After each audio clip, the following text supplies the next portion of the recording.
once again.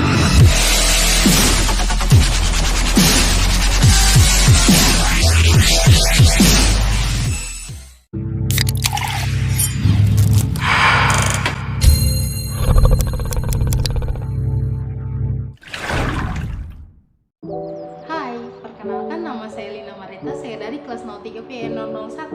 Di sini saya akan membawakan materi tentang implementasi nilai-nilai pendidikan multikultural di perguruan tinggi. Pertama-tama saya akan menjelaskan tentang pengertian pendidikan multikultural. Secara etimologis, istilah pendidikan multikultural terdiri dari dua, yaitu pendidikan dan multikultural.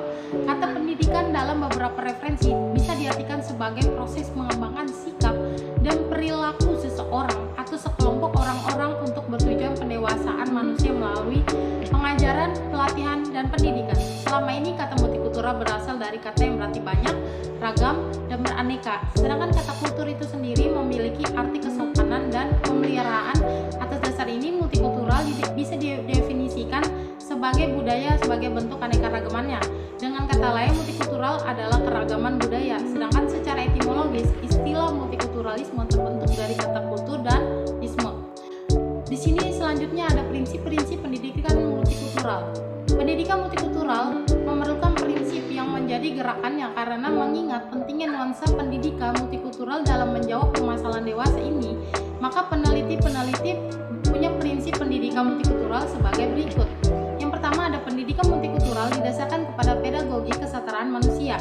Pendidikan multikultural bertujuan untuk terwujudnya manusia di Indonesia dengan berkembangnya pribadi-pribadi Indonesia yang menguasai sebaik-baiknya prinsip. Globalisasi tidak takut jika bangsa ini mengetahui arah dan nilai buruknya yang mendasarinya. Bentuk pendidikan multikultural ini menekankan suatu hubungan dalam segala bentuknya dan menggabungkan beberapa kriteria. Karakteristik pendidikan multikultural. Iklim dan budaya pendidikan multikultural berbeda dengan pendidikan luar biasa. Pendidikan yang bertujuan hanya pada satu tujuan, agama atau budaya tertentu. Sesuai dengan konsep pendidikan multikultural yang bercirikan prinsip demokrasi, kesetaraan, dan keadilan, berorientasi pada persatuan dan perdamaian, serta pengembangan sikap menerima dan menghargai. Nah, dari karakteristik di atas bisa kita gambarkan sebagai berprinsip pada demokrasi, kesetaraan, dan keadilan. Pada negara Amerika, Kanada, dan Jerman tidak mengizinkan anak-anaknya berkulit hitam dan imigran bersekolah. Sementara negara-negara di Afrika, Bangladesh, Brazil, China, India, Indonesia, Meksiko, Nigeria, dan Pakistan terbatas pada sekolahnya. Hal ini bertentangan dengan nilai-nilai demokrasi, kesetaraan, dan keadilan sebagai prinsip pendidikan multikultural. Setiap manusia mengakui persamaan antara manusia dengan yang lainnya. Pengakuan persamaan tersebut kesetaraan, persamaan hak-hak, persamaan kewajiban manusia yang lainnya. Kesetaraan penting dalam bermasyarakat yang beragam. Persamaan kedudukan, kewajiban, dan hak adalah sama dalam kehidupan yang bermasyarakat, bernegara, dan bernegara sekitar. Demokrasi adalah sistem terbaik untuk diciptakan sebagaimana setiap orang bebas untuk berkarya tetapi harus berdasarkan ideologi negara dan harus kepentingan umum. Terwakil setiap kelompok untuk menjadi pemimpin. Berorientasi kepada kemanusiaan, kebersamaan, dan kedamaian. Nilai kemanusiaan seorang manusia secara alamiah dan sosial juga pada kemampuannya untuk menghormati kode etik moral sebagai makhluk yang berbudaya dan tidak liar dalam kehidupannya sehari-hari. Manusia dihargai bukan karena strukturnya yang indah tetapi karena kualitas tindakannya yang didasarkan pada kedewasaan pikiran, kesadaran, dan membentuk sikap bijak terhadap kapasitas akal manusia. Itu yang menjadi ciri utama kemanusiaan dan aktualisasinya secara konkret.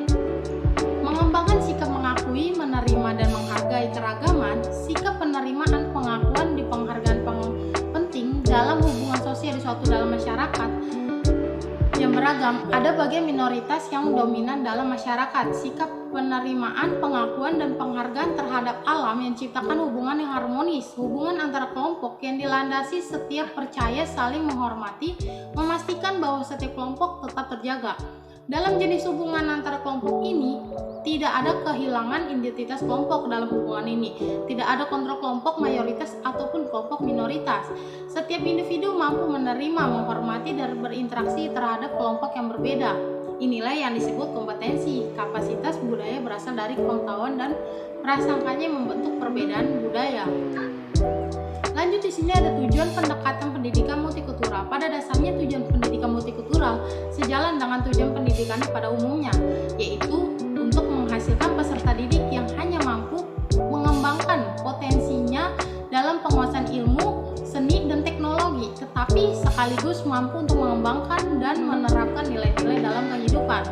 Kemudian secara lebih spesifik menurut Gorski, di sini Gorski menjelaskan bahwa tujuan pendidikan multikultural adalah setiap siswa memiliki kesempatan untuk mengembangkan keterampilannya. Peserta didik belajar berpikir secara kritis, mendorong siswa untuk berperan aktif dalam mempresentasikan pengalamannya dalam konteks pembelajaran, menyesuaikan dengan semua gaya belajar, menghargai kontribusi dari kelompok yang berbeda.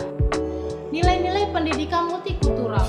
Menurut Bennett, di sini Bennett menjelaskan tentang nilai-nilai inti yang terkandung dalam pendidikan antara lain apresiasi terhadap realitas pluralitas budaya dalam masyarakat, pengakuan martabat manusia dan hak-hak, pengembangan kontribusibilitas masyarakat global, pengembangan tanggung jawab manusia terhadap planet bumi.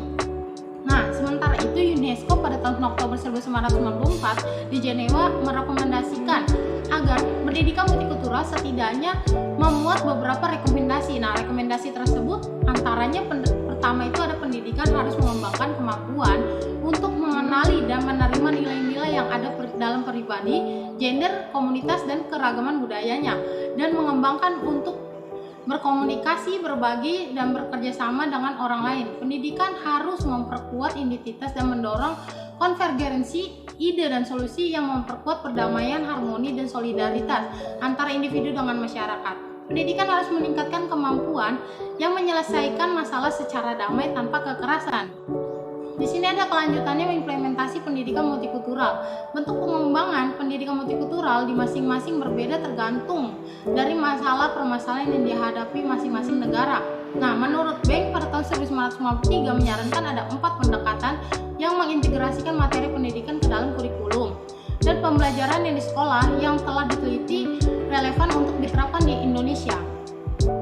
Kesimpulan dari semua ini adalah multikultural berasal dari kata yang berarti banyak, ragam, dan beraneka. Pendidikan yang bertujuan hanya pada satu tujuan, agama, atau budaya tertentu. Setiap manusia merangkul persamaan antara manusia dengan yang lainnya. Kesetaraan penting dalam masyarakat yang beragam. Nilai kemanusiaan seorang manusia secara alamiah dan sosial juga pada kemampuannya untuk menghormati kode-kode etik moral sebagai makhluk hidup yang berbudaya dan tidak liar. Dalam masyarakat yang beragam, ada bagian minoritas yang dominan dalam masyarakat. Setiap individu mampu menerima, menghormati, dan berinteraksi dengan kelompok yang berbeda. Inilah yang disebut kompetensi. Kapasitas budaya berasal dari pengetahuan dan prasangka yang membentuk perbedaan budaya. Baik, terima kasih. Berikut setelah penjelasan yang saya sampaikan, apabila ada kesalahan dalam menyampaikan kata-kata, saya mohon maaf. Pamit dan undur diri. Terima